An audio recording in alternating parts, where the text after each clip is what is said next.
ጠንክረው ሰርተው ሁሉንም ፎርሞች ሞልተው በመጨረሻ ግን በባንክ ስቴትመንት ምክንያት ብቻ ቪዛው ውድቅ ሲደረግ ምን ያህል እንደሚያም ያውቃሉ? ብዙ ሰዎች ሳያውቁት የሚሰሯቸው ጥቃቅን የባንክ ስህተቶች የዓመታት ህልማቸውን በአንድ ጀንበር ያጨልሙታል። እንኳን ወደ ቻናላችን በሰላም መጣችሁ። ዛሬ ለቪዛ ማመልከቻ የባንክ ስቴትመንት በሚዘጋጅበት ጊዜ 90% የሚሆኑ አመልካቾች የሚሰሯቸው 5 ትላልቅና አስከፊ ስህተቶች በዝርዝር እንመለከታለን። እነዚህ ስህተቶች ካወቃችሁ የቪዛ ተቀባይነት እድላችሁን በከፍተኛ ደረጃ መጨመር ትችላላችሁ። እስከ ቪዲዮ መጨረሻ ድረስ አብራችሁን ቆያችሁ ኤምባሲዎች ስቴትመንታችሁን ሲያዩ በትክክል ምን መፈለግ እንደሚፈልጉ እና እንዴት ፍጹም የሆነ የባንክ ሰነድ ማቅረብ እንደምትችሉ ሚስጥሩን አካፍላችኋለሁ። የመጀመሪያና ቁጥር 1 የቪዛ ውድቅ ማድረጊያ ምክንያት ድንገተኛ ከፍተኛ ገንዘብ ወደ አካውንት ማስገባት ወይም በምዕራባውያን አገላለጽ ፋውንድስ ዳምፒንግ ይባላል። ብዙ አመልካቾች ማመልከቻቸውን ሊደርስ ጥቂት ቀናት ሲቀሩት ከዘመድ ተበድረው ወይም ንብረት ሽጠው ከፍተኛ ገንዘብ በአንድ ጊዜ ያስገባሉ። ይህ ለቪዛ መኮንኑ ትልቅ ቀይ መብራት ነው።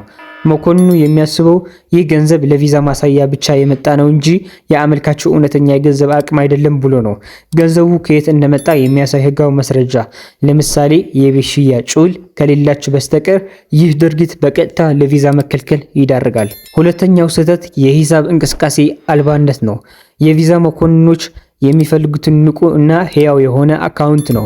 በየወሩ ደሞዝ የሚገባበት፣ ለቀን ወጪዎች ገንዘብ የሚወጣበት አካውንት ታማኝነት አለው። ነገር ግን ምንም አይነት እንቅስቃሴ ሳይደረግበት ቆይቶ የቪዛ ማሳያ ቀን ሲደርስ ብቻ የሚንቀሳቀስ አካውንት ከተጠርጣሪነት አያመልጥም።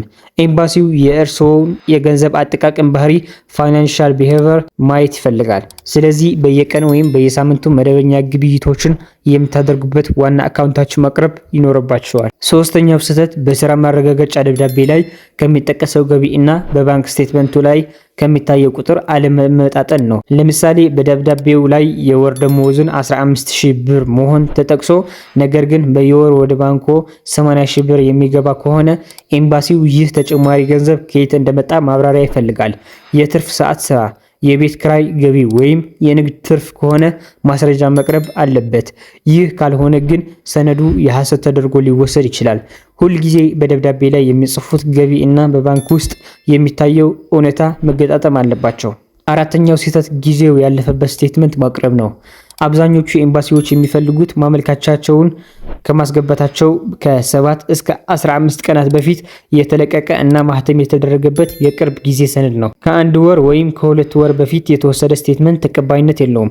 ምክንያቱም በዚያ መካከለኛ ጊዜ ውስጥ በሂሳቡ ውስጥ ያለው ገንዘብ መውጣቱን ወይም አለመውጣትን ኤምባሲው ማረጋገጥ አይችልም። ስለዚህ የቪዛ ቆጠሮው ከመድረሱ ጥቂት ቀናት በፊት ብቻ አዲስ ስቴትመንት ከባንኮ ማውጣታችሁን እርግጠኛ ሁኑ።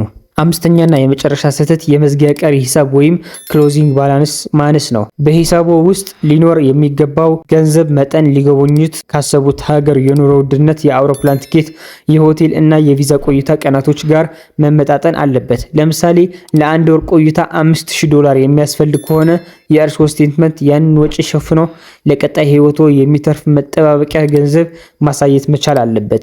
ሂሳቡ ልክ ለጉዞ ብቻ የሚበቃ ሳንቲም ላይ ከቆመ ኤምባሲው ስጋት ይገባዋል። ወደ ሀገሮ ለመመለስ በቂ የገንዘብ ትስስር እንደሌለዎት ይቆጥረዋል። እሺ፣ አሁን 5ቱ ስህተቶች ካየን ዘንድ መፍትሄው ምንድነው?